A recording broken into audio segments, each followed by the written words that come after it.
una de las mujeres que mueve a México.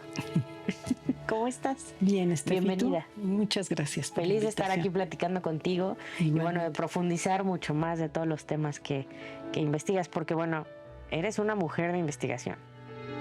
Representas la investigación en México.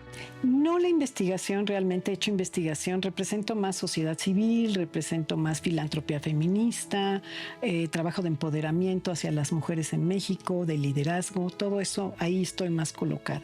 Bueno, por toda la parte social, ¿no? Por toda la parte social, efectivamente. ¿Por qué? ¿Qué llevó a Emilien a todos estos movimientos?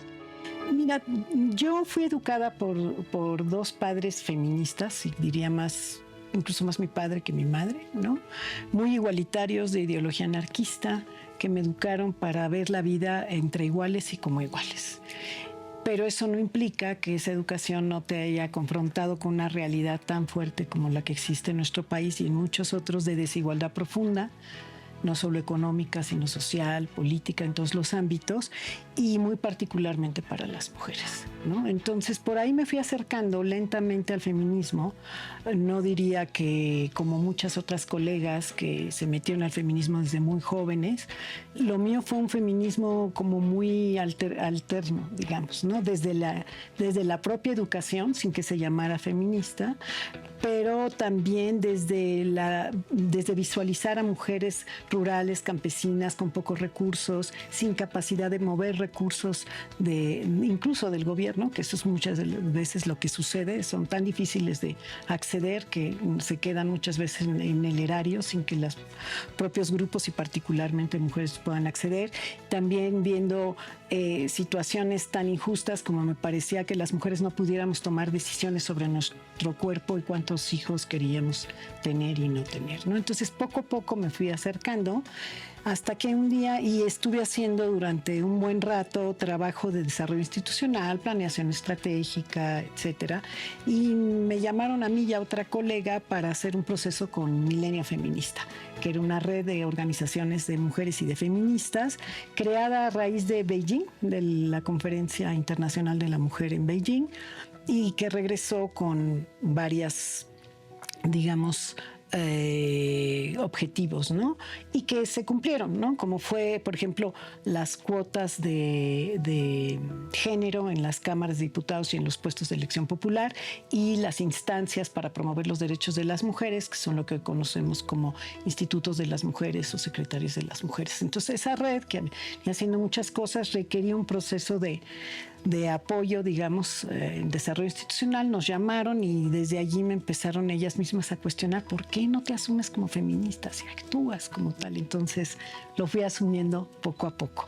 Y después pasé a ser directora de Semillas, el Fondo de Mujeres en México, y allí pues me acabé de convertir en feminista. Y yo diría que una de mis partes no solo el feminismo, sino el humanismo. Bueno, es que parte de eso, ¿no? Uh-huh. Yo creo que el ser humano comprendes muchos ángulos de la vida y que todos se ven desde maneras y puntos diferentes, ¿no? Oye, y Semillas, ese es un gran proyecto. ¿Cómo nació y qué ha sido para ti? Yo llegué a Semillas, que Semillas ya tenía 10 años de existencia. Estaba en un momento crítico, no tenía recursos, y tú imagínate que un fondo de mujeres lo que hace es procurar fondos o traer dinero para dar donativos o subvenciones a los grupos organizados de mujeres. Y pues no había recursos, entonces fue armar toda una estrategia, fundamentalmente con fundaciones extranjeras que operan en México, con una perspectiva feminista y que creyeron en una nueva etapa de Semillas. Entonces, al cabo de un año y medio ya podíamos estar dando nuevamente donativos. Conseguimos recursos para dar 6 donativos que se habían ya aprobado a organizaciones, pero no se tenían los recursos. Entonces, como digo yo, primero había que pagar la deuda, y entonces primero apoyamos esos 6 grupos y después empezamos a crecer, y a crecer rápidamente, ¿no? Y a generar programas muy diversos, ¿no? Programas, por ejemplo, de liderazgo para jóvenes, que ahí era mixto, no solamente eran mujeres, sino jóvenes en una perspectiva de impulsar el feminismo, no solo entre las jóvenes mujeres. Pero había hombres. Sí, también había hombres en esos sobre derechos sexuales y reproductivos. Ese era con apoyo de la Fundación MacArthur en ese momento, y también un programa de liderazgo para mujeres indígenas, ¿no? De ahí surgieron líderes muy connotadas como Marta Sánchez, que lamentablemente falleció el año pasado, Felicitas Martínez, Livni Chautla, muchas diversas mujeres. Y también apoyamos mucho todo lo que fue, digamos, grupos sobre derechos sexuales y reproductivos.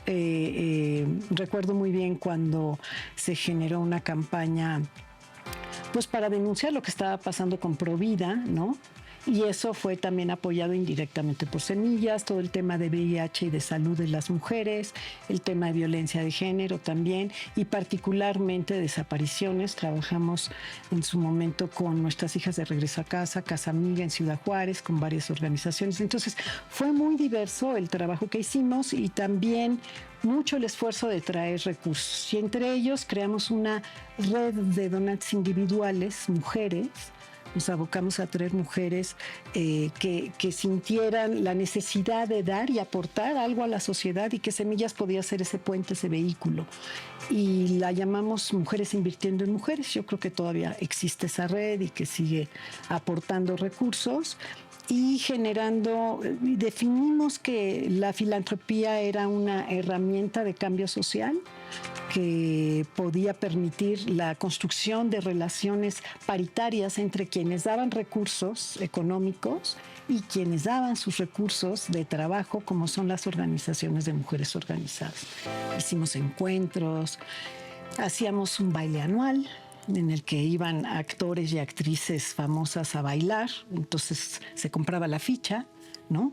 Y bailaban con las asistentes, con quien fuera, ¿no? Era muy divertido para quienes iban y muy agotador para quienes organizábamos, ¿no? Para las que lo organizábamos era tremendo, porque pues eres una organización civil para procurar recursos, pero organizar un baile que pues es como una boda o peor, ¿no? Sí. Son cosas cualquier fiesta es cansada. Muy logística, pues si fuera una mucha boda. Logística, ¿no? Pero era divertido y estuvo bien durante muchos años. Hicimos innumerables cosas. Llegamos a tener una tienda de ropa de segunda mano que nos donaban las propias, porque lo que queríamos era construir una cultura de filantropía feminista que fuera doy. Y normalmente las personas en México hoy están mucho más conscientes y dan más, pero daban a causas muy de caridad, ¿no? Por la caridad y la manera de dar entre las gentes siempre ha existido. La solidaridad en México es tremenda. Pero es complicado, ¿no? Pero, un poco la percepción. Sí, y luego la percepción de una organización feminista como Semillas, pues también no para todo el mundo era claro y abierto. Pero una de las cosas que hacíamos mucho era decir, pues hay muy diversos grupos en Semillas, no solamente están las mujeres que están por la legalización del aborto o las mujeres que están luchando por su vida y por las desaparecidas en Ciudad Juárez, también están grupos de artesanas, grupos de líderes indígenas, es decir, había un gran menú del cual se podría apoyar. Y fuimos creciendo poco a poco, pues, iniciamos con una red muy chiquita de 20 mujeres, llegamos, cuando yo me fui eran cerca de 300, que no fue sencillo, pero digo, hicimos innumerables cosas para que la gente aprendiera a donar. Entonces una de ellas fue que nos donaran ropa de segunda mano y artículos de segunda mano, y en el espacio físico donde estábamos en esa casa había un local, y tomamos el local y pusimos una tienda de ropa de segunda mano muy económica que la llamamos Madame Mim, porque era Mujeres Invirtiendo en Mujeres, era Mim, ¿no? Wow. Y por Madame Mim la brujita esta que nadie quiere, pero que es muy simpática del cuento de la espada en la piedra, de la película animada. Entonces, y duró, ¿qué te diré? Como 1 año y medio, 2 años, pero dio el espacio para que la gente entendiera que era donar, para que hubiera encuentros ahí entre quienes realizaban los proyectos y quienes aportaban sus recursos financieros. Entonces, realmente hicimos un buen trabajo. Cuando estuve allí, tuve la oportunidad de traer recursos para construir el inicio de un fondo patrimonial de Semillas. Y la dejé bien posicionada, y ya cuando me salí habíamos aplicado un premio por trayectoria que nos lo dieran cuando había salido, pero eso hizo que Semillas pudiera tener su propia casa. Y se fuera consolidando, ¿no? Y se fuera consolidando, y después llegó otra gran directora. En fin, ha tenido un muy buen desempeño. Oye, porque aparte, a ver, el tema de la filantropía en México es todo un tema. Sí. ¿No? O sea, hay quien piensa que el dar es lo que te sobra. Uh-huh. Que porque a mí no me duele, porque no es mi causa, pues no me interesa, ¿no? Porque a mí no me ha pasado, porque a mí no me han desaparecido un hijo, porque ninguno de mis hijos ha padecido cáncer, porque mi esposa o mi mamá no ha padecido cáncer de mama, ¿no? Porque entonces, si no lo sufrimos, no existe, no lo padecemos, no empatizamos con la lucha de los demás. Creo que difícilmente, y nuestra cultura, creo que es un tema cultural. Ahorita tú me has de profundizar como esta reflexión. Y es un tema cultural el decir, pues si no me toca, no doy. Claro, hay personas que sí son conscientes y creo que coincido contigo en que cada vez es más, ¿no? Cada vez los mexicanos somos un poco más conscientes de los cambios que hay que hacer y de las posiciones privilegiadas en las que a veces vivimos. No sé si decir ahora totalmente privilegiadas o son estos acomodos en los que la vida te pone, ¿no? Comodidades, punto. Sí. Pero, ¿cómo tú ves hoy la filantropía en México? Porque...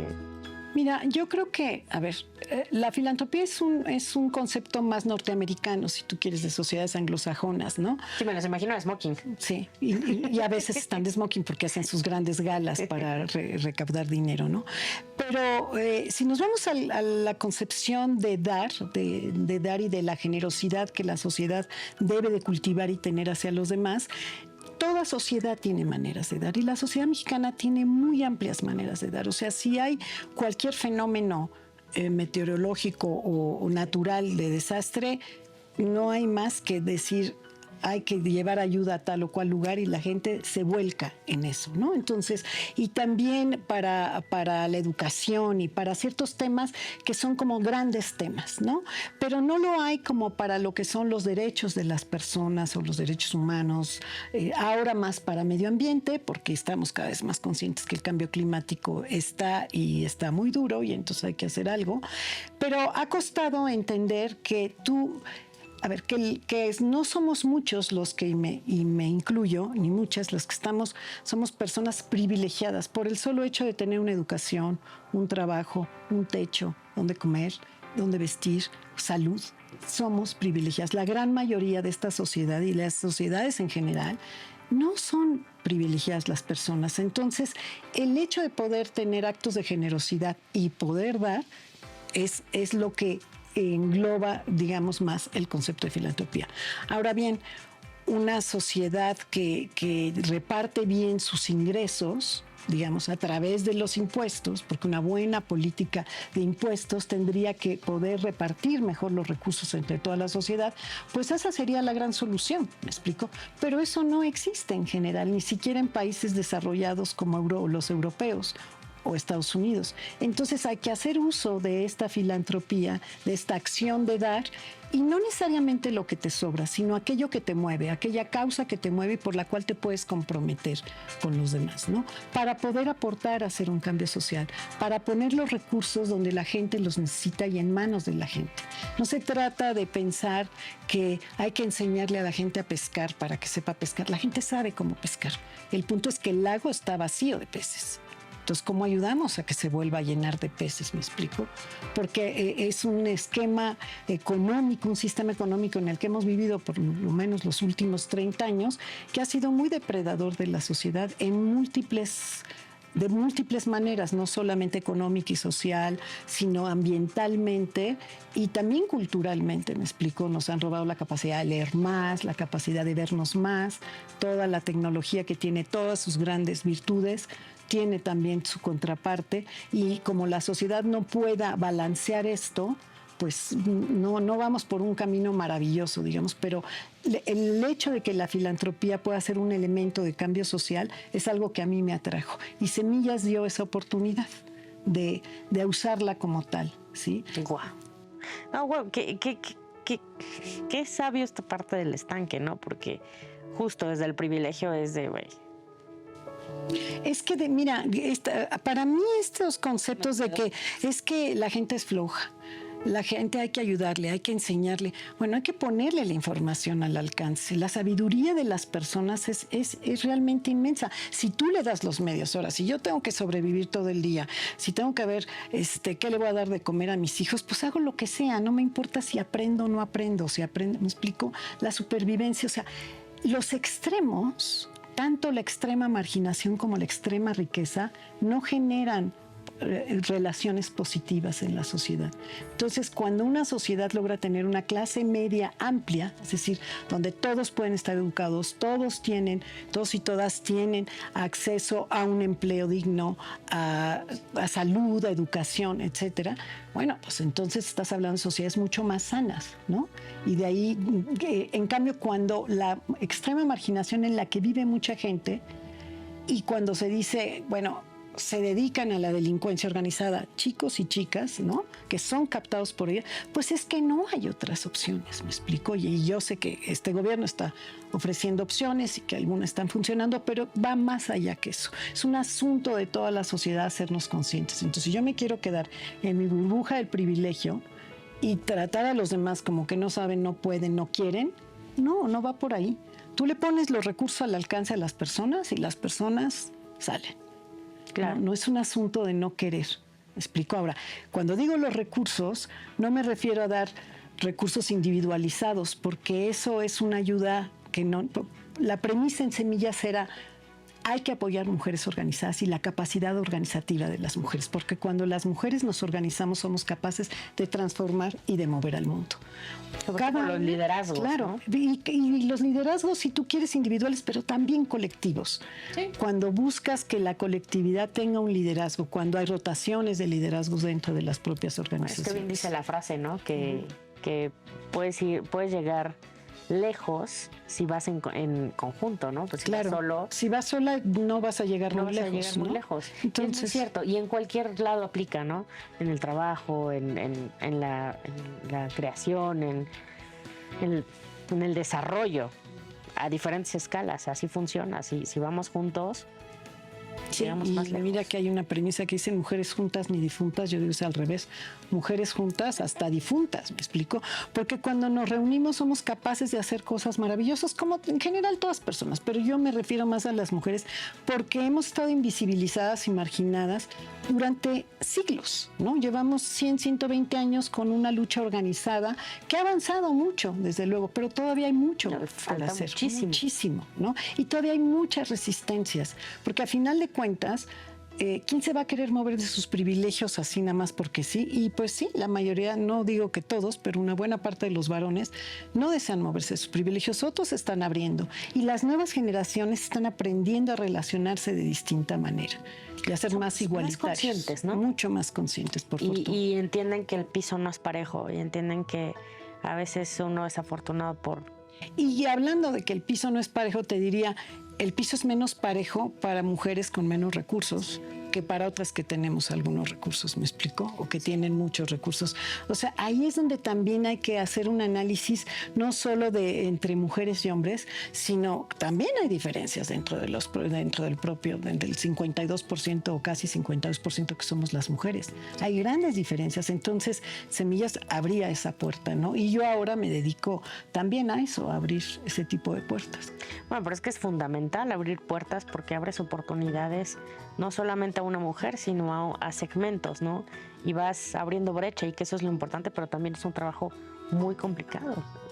Es complicado, pero es apasionante, porque te voy a ser muy sincera, cuando alguien es capaz, porque como decía Sabina Berman, que nos ayudó varias veces en nuestros eventos anuales, maravillosa, decía, cuando una mujer saca su chequera, no la de su marido, no la de su hermano, no la de su padre, su chequera, y escribe un cheque y se lo da a Semillas para que Semillas se lo dé a un grupo de mujeres, está cambiando el mundo y está cambiando a sí misma. Dos de las premisas del feminismo son Las mujeres somos autónomas cuando controlamos nuestro cuerpo, las decisiones sobre nuestro cuerpo y cuando tenemos nuestro propio dinero, nuestro propio lugar y espacio, ¿no? Y entonces cuando una mujer decide con su dinero apoyar a otra y observa lo que la otra está haciendo por transformar la sociedad, ella es parte de esa transformación y se transforma a sí misma. Entonces esa capacidad de transformación era muy apasionante. Y eso se nota en tus ojos y se nota en tu fuerza y en la manera en la que hablas, ¿no? Que eso es lo más importante. Oye, Emiliana, ¿y hoy cuál es la causa que más te mueve, que más te tiene preocupada, ocupada? Uh-huh. Bueno, mira, yo hoy me dedico, creamos, mis dos socias y yo, una organización social o civil. De nuevo, como soy muy inquieta, después de Semillas pasé 10 años promoviendo la filantropía feminista a nivel global, coordiné una red de fondos de mujeres a nivel internacional y ahí hicimos cosas increíbles también y trajimos muchos recursos a los propios fondos de mujeres que la conforman, pero cuando salí de ahí, 10 años de estar ahí, dices ya, ¿no? Ya estoy hora bien. De hacer otras cosas. Ya diste lo que tenías que dar y tienes que abrir espacio para que lleguen nuevos liderazgos, que también es algo en lo que creo. Entonces he hecho también mucho trabajo de promoción de liderazgo entre mujeres y ahora nos estamos dedicando más a toda la parte de promoción de una economía social y solidaria para grupos de mujeres a través del esquema cooperativista, ¿no? Y estamos trabajando con grupos de mujeres indígenas en Tabasco, pero también con grupos de pescadoras en México. Estamos empezando a trabajar más a fondo, ¿no? Con ellas, empoderándolas en términos de su liderazgo, pero también de su capacidad organizativa y de entender lo que significa armar y trabajar en una cooperativa. Porque la cooperativa no es solo una entidad legal como muchas otras, ¿no? O una identidad legal como muchas otras. Es un espacio de confluencia en el cual cuesta trabajo ponernos de acuerdo entre 5 o 10 y tenemos que tomar decisiones colectivamente, ponernos de acuerdo y resolver conflictos y entender que no siempre estamos de acuerdo y no necesariamente tenemos que estar todas en la misma, pero obedecer esa mayoría en la cual estamos. Entonces es una manera de democratizar el trabajo también, que es uno de los grandes temas en los que siempre he estado. Entonces te diría que todo lo que es empoderamiento económico de mujeres es algo que me mueve hoy mucho, siempre me ha movido y entonces estoy metida en eso. Y también todo el tema de medio ambiente, ¿no? Entonces también ahí tengo mi patita y finalmente el tema de cuidados, que es el tema que hoy día creo tenemos que tener mucha más conciencia, porque a raíz de la pandemia quedó clarísimo que las mujeres estamos a cargo de los cuidados de la familia y de la comunidad por encima de cualquier otra persona, ya sea la pareja, misma. Sí, etcétera, la familia o la sociedad en su conjunto. Entonces también desde Emana Social, que se llama mi organización, estamos haciendo todo este trabajo y colaborando también con el Instituto Nacional de las Mujeres en una alianza global. Qué fuerte esto que tú dices del tema de los cuidados, ¿no? Ese es un gran tema. Y es muy apasionante porque imagínate si las mujeres realmente salieran a trabajar, o sea, ya trabajan y todo, ¿no? Pero, sí. Pero se tienen que dividir en 40. Exactamente. Para hacer lo posible, cuando a veces un hombre no, uh-huh. ¿no? Y eso es impresionante. A veces el hombre solo llega a su casa y hola, ya llegué y... No, yo digo, cuando un hombre sale de su casa desayunado con corbata, trajecito y lo que sea, es porque una mujer estuvo atrás en general. Y se nota. Haciéndole el desayuno, la comida, cuidando a los niños, la casa, etcétera, ¿no? Entonces, y si esa sale a trabajar, pues sale con el rímel aquí en la mano para írselo echando ya sea en el metro, en el autobús o en el coche, me explico, porque no te da la vida, porque te levantas mucho más temprano y te tienes que abocar a 20,000 cosas. Sí, es un gran tema y sobre todo es un tema que culturalmente no es fácil y no entra tan fácilmente, no solo en hombres, sino también en mujeres, porque hemos sido muy troqueladas para pensar que es natural que nosotras cuidemos a la familia y a todo mundo. Digo, no es natural. Lo natural es que todos nos cuidemos entre todos. Claro. ¿no? Y entre todas. Entonces, lo natural es que tú te dediques a lo que tú te Pero es un asunto dedicar. de tradiciones largas. Me explico, durante siglos hemos estado cuidando nosotros y los demás dejándose cuidar, ¿no? Y como proveen, dijo, y hoy le pongo comillas, porque no son los grandes proveedores. No, y aparte no se trata solo de una proveeduría económica. Exactamente. ¿Quién provee el cariño? ¿Quién provee el amor? ¿Quién provee la educación, el cuidado? Las mamás. Pues pero deberíamos ser todos, ¿me explico? Totalmente. Porque si no, entonces resulta que cuando tú te sales a trabajar y los niños no están bien cuidados, y no hay un papá que esté ahí apoyando, y no hay las suficientes servicios por parte del Estado y de las empresas para que los chicos y chicas estén bien cuidados, entonces resulta que tú estás generando familias disfuncionales, que solo te interesa tu desarrollo profesional, etcétera. Entonces, allí hay todo un trabajo que hacer, que México lo está haciendo, pero en muchos países habrá que seguirlo haciendo, pero también de entender, y como madres muchas veces, que muchos otros pueden cuidar igual de bien o hasta mejor que nosotros a nuestros hijos e hijas, porque también somos muy de control. No, nadie la va a cuidar como yo, ¿no? Pero la puede cuidar mejor igual, no lo sabemos, también peor. Hay que tener cuidado y hay que generar sistemas de cuidado que permitan a las mujeres desarrollarse más, pero también tener sociedades más saludables, porque hoy día requerimos de cuidarnos más las personas. Totalmente, ¿no? Y además también creo que nos hemos convertido en una sociedad que no sabe pedir ayuda, ¿no? O sea, que tengo que resolver todo, tengo que hacer todo, e inclusive es raro cuando una persona te ayuda, a veces no sabes ni cómo tomarlo, ¿no? Sí. Y creo que también ese papel la sociedad, el decir, oye... Y te diría, fíjate, en mi generación, pues una trabajaba porque quería trabajar, porque había estudiado una carrera, porque te querías desarrollar, pero muy al principio, después poco a poco lo fuimos cambiando. Los recursos que tú aportabas eran complementarios a la familia, ¿no? Y ayudabas a la economía familiar, pero no había quien te ayudara a cuidar a la familia. Pero al final de cuentas no se te exigía el éxito profesional que hoy se les exige a las jóvenes. Entonces hay una carga adicional para las jóvenes, y estoy hablando de jóvenes de los 40, en sus 40, incluso casi 50, por supuesto hasta sus 20. Por lo general ya tienen carreras más consolidadas. Que ya tienen carreras más consolidadas, que las que se salen de trabajar porque van a ejercer su licencia de maternidad y luego quieren regresar, no tan fácilmente pueden regresar ni reincorporarse al mercado laboral, y que además tienen que ser exitosas y tienen que llegar y tienen que crecer y tienen que ser directoras.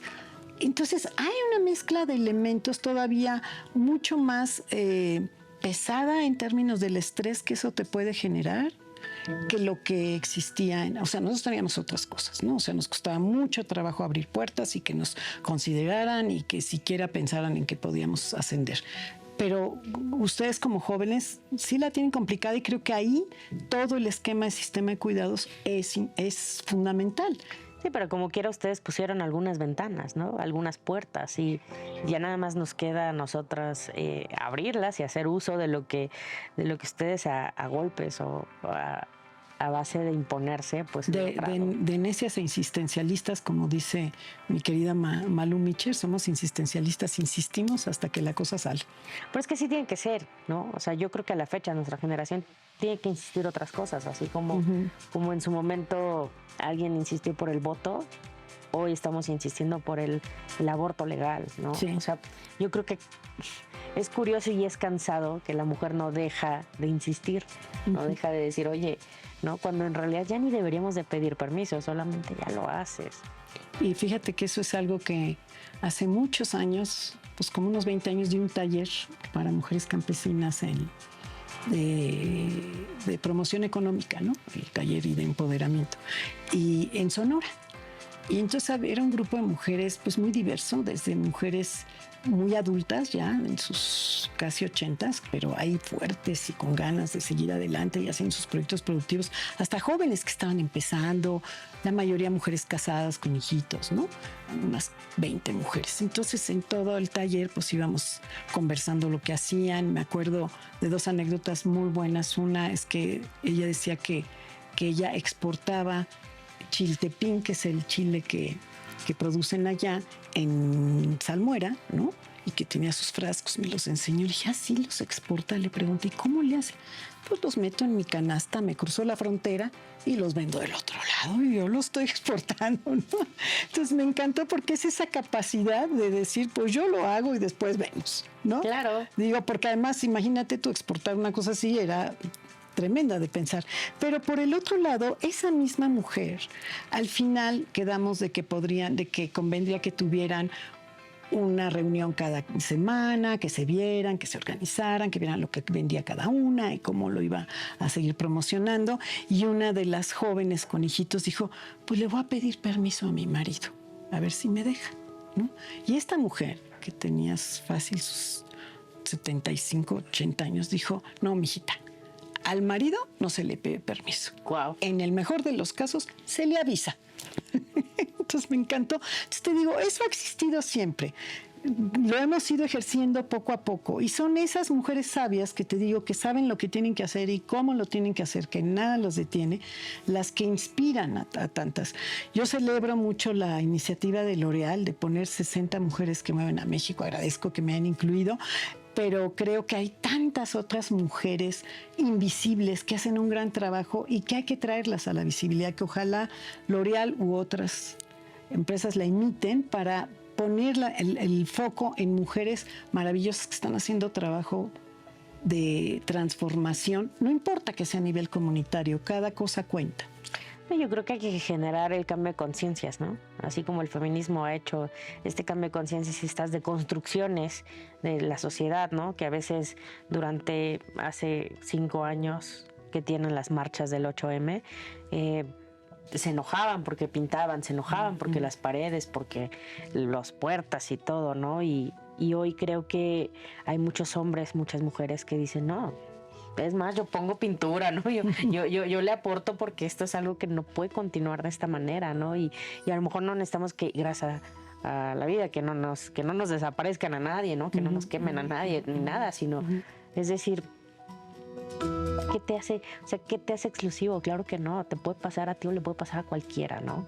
Pero creo que la lucha de una es la lucha de todas y tenemos que ser muchísimo más empáticos. Sí, si nos tocan a una, nos tocan a todas.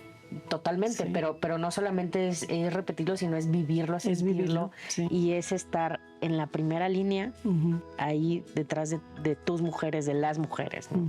Y eso es poderosísimo, pero a mí lo que celebro y lo que me impresiona mucho de ti es que eres una mujer muy adelantada a tu época, ¿no? Porque pues hay mujeres de tu generación que dirían, yo le pido permiso todavía al marido, ¿no? A la fecha, en el 2022. Totalmente. Y mira, yo creo que hay que tener mucha empatía con las mujeres que todavía no pueden, porque no es tan sencillo, ¿no? No es tan sencillo. Y allí yo trabajé también en el Instituto de Liderazgo Simone de Beauvoir. Estuve 2 años, casi 3 años de directora interina. Venía también de una situación muy negativa y la querida Marta Lamas me dijo, vente, ayúdame, vamos a sacarlo adelante. La gran Marta Lamas. Nuestra gran Marta Lamas. Y después también Patricia Mercado entró como presidenta de la organización y juntas la sacamos, pero además tuvimos la fortuna de presentar una propuesta a un fondo de ONU Mujeres sobre igualdad y sacamos el apoyo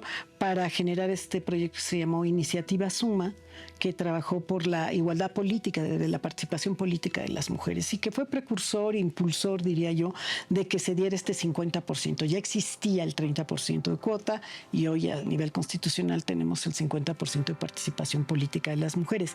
Y desde allí, desde el instituto, lo que generamos fue un proyecto de varias organizaciones, no solamente el ILCB, pero era como la cabeza, toda una práctica de formación desde la subjetividad. Es decir, desde aquello que nos mueve más en el subconsciente, aquello como hemos sido educadas y que nos cuesta mucho trabajo.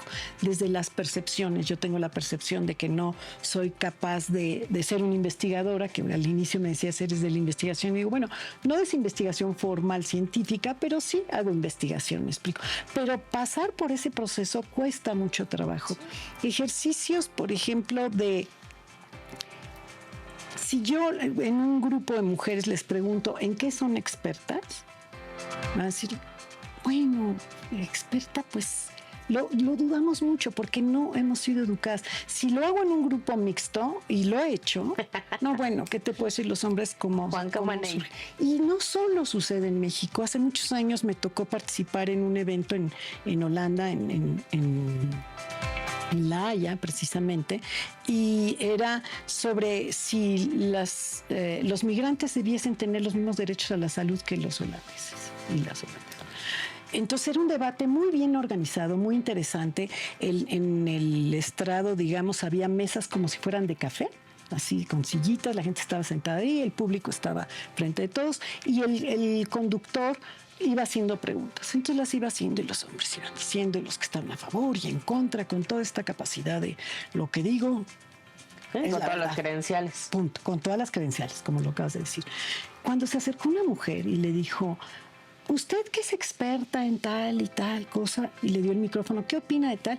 Y lo primero que dijo la mujer, bueno, yo no soy experta. Y dije, bueno, ahí vamos otra vez, ¿ves? Y sí, todas dimos 3 pasos para atrás. Exacto, pero estoy hablando de Holanda, querida. Sí. Entonces, es un asunto de subjetividad que tenemos y que nos cuesta trabajo, ¿no? Nos han troquelado para servir a los demás, para darle gusto a los demás, para cumplir los deseos de las demás personas y no de los nuestros. Y empezamos cumpliendo los deseos de la madre y del padre, de si quiere que seas contadora o si quiere que seas médica y tú lo que quieres ser es actriz.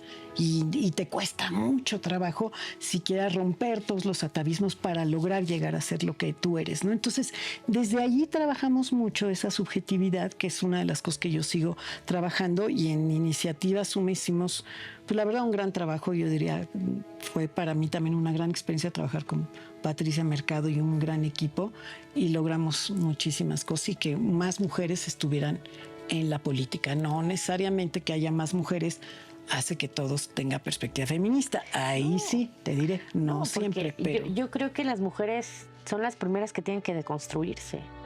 O sea, los hombres tienen una gran chamba, ¿no? Pero las mujeres tienen que dejar de creer que tienen que vivir a la sombra de, tienen que dejar de pedir permiso, tienen que... O sea, no solo traes la chamba que traes encima, solamente luego es deconstrúyete. Totalmente. Porque lo que se aprendió de generaciones anteriores, tu abuela, tu mamá, tu abuela, tu bisabuela, tu tatarabuela, ahí lo traes, ¿no? Entonces imagínate romper con todo eso. Qué impresionante, ¿no? Y ser tú misma. Ahorita acabas de decir un tema muy interesante, ¿no? El tema de, oye, que si estudio, que si... Hoy podemos hablar hasta de la sexualidad, ¿no? De tomar decisiones sobre si quieres o no tener hijos, sobre si quieres amar a una mujer, o amar a un hombre, o amar a quién. O ser pansexual, como los jóvenes, adolescentes de al ahora binario, no binario. Sí. Es impresionante la cantidad de cosas que hoy tiene que elegir una persona, ya no solamente una mujer, ¿no? Pero la deconstrucción que hay detrás es y la peleadera de derechos por tratar de vivir una vida que en sí deberían de vivir ya. O sea, ya no tendríamos que cuestionarnos muchas cosas, ¿no? Es como decir, ¿te gusta el jitomate o no? Y ojalá que lleguemos a ese punto. Sí, totalmente.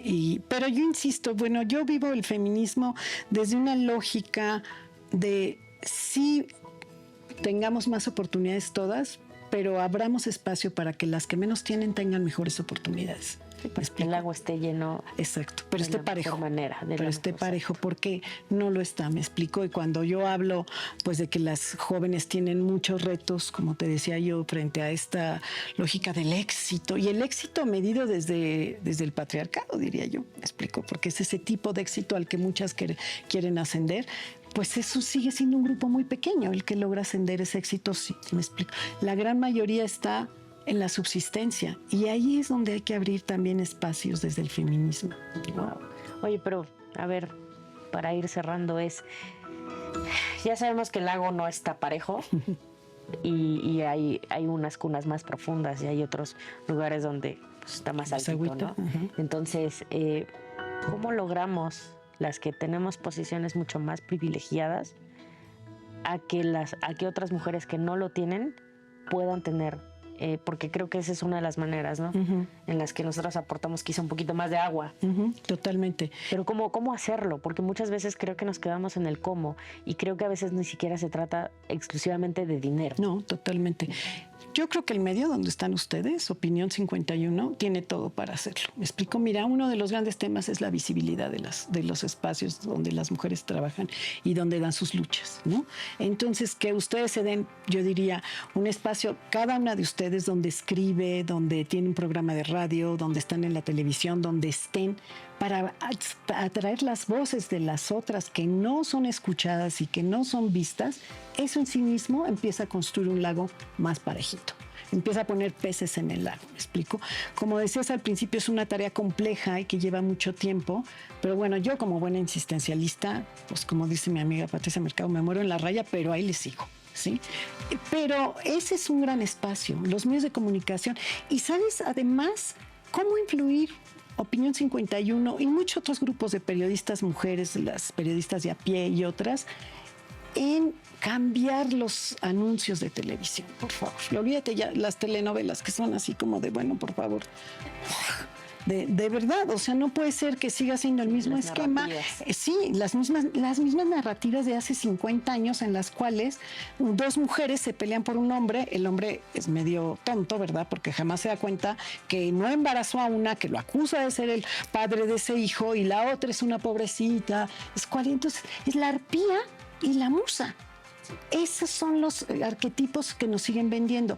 ¿Cómo nos unimos para cambiar esos arquetipos? No somos ni musas ni arpías.